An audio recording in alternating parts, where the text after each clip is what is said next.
আজকে সন্ধ্যা থেকে ভিডিওটা করা শুরু করে দিয়েছি। তারপর এই যে সকালে উঠে সবজি কাটাকুটা শুরু করলাম।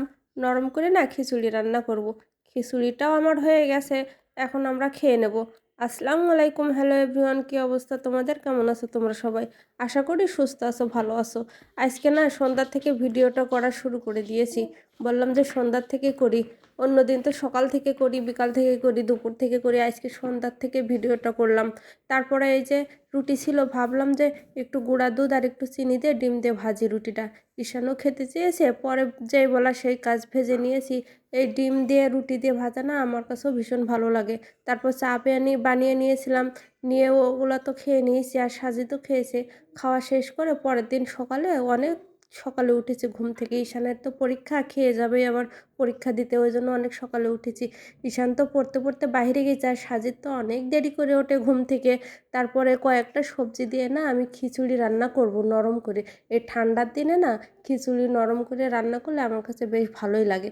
তারপরে এই যে কয়েক পদের সবজি কেটে নিচ্ছি, নিয়ে আলুটাও কেটে নেব। নিয়ে কেটে কুটে না ধুয়ে রেডি করে নিয়েছি। তারপরে এই যে পেঁয়াজ আর মরিচ আমি কেটে সুন্দর করে রেডি করে নিলাম। এখন আমি চাল ডাল এগুলো ভালো করে ধুয়ে নেব। 4 পদের ডাল দিয়েছিলাম।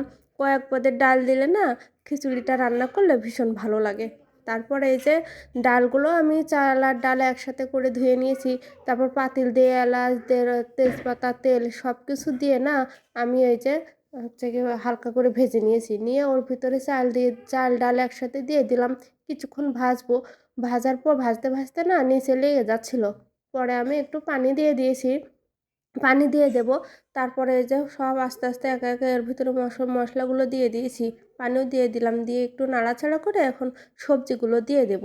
সবজিগুলো দিয়ে বেশ কিছুক্ষণ নাড়াচাড়া করে, সেদিন না খিচুড়িটা অনেক মজা হয়েছিল। আমি তো মাঝে মধ্যে নরম করে খিচুড়ি রান্না করি। আর এই যে পানি দিয়ে দিলাম, বেশি করে পানি দিয়ে দিয়েছি যাতে হচ্ছে খিচুড়িটা নরম হয়। এর ফাঁকে ভাবলাম যে খিচুড়িটা একটু নামিয়ে আমি একটু পানি গরম করে নিই, আমি একটু শরবত খাবো। তারপরে যে পানি গরম করে নিলাম, মধু আর চিয়া সিডের শরবতটা এখন খেয়ে নেব। আবার খিচুড়িটা চুলায় দিয়ে দিয়েছি, খিচুড়িটা আমার হয়ে গেছে। আর কালারটা এত সুন্দর এসেছিল, অনেক মজাও হয়েছিল। তারপরে এই যে উপরে মশলা দিয়ে এখন আমি নামিয়ে নেব। নামানোর পরে ঈশানের বললাম খেয়ে যেতে, ঈশান তো খেয়ে গেল না, ও তো পরীক্ষা দিতে চলে গেছে। এখন আমি আর সাজিদ খেয়ে নেব। সাজিদ তো খাচ্ছে না, খালি বিরক্ত করছে। আমারও অনেক বিরক্ত করে। তারপরে এই যে আমি অনেকগুলা খিচুড়ি খেয়েছিলাম, খিচুড়িটা মজা হয়েছিল। তো মাঝে মধ্যে আমি এরকম নরম করে খিচুড়ি রান্না করি, বেশ খেতে বেশ ভালোই লাগে। ভিডিওটি যদি ভালো লেগে থাকে একটা লাইক কমেন্ট শেয়ার করবে। তোমরা সবাই সুস্থ থেকো, ভালো থেকো। ভিডিওটি আজকের মতো এ পর্যন্ত। আল্লাহ হাফেজ।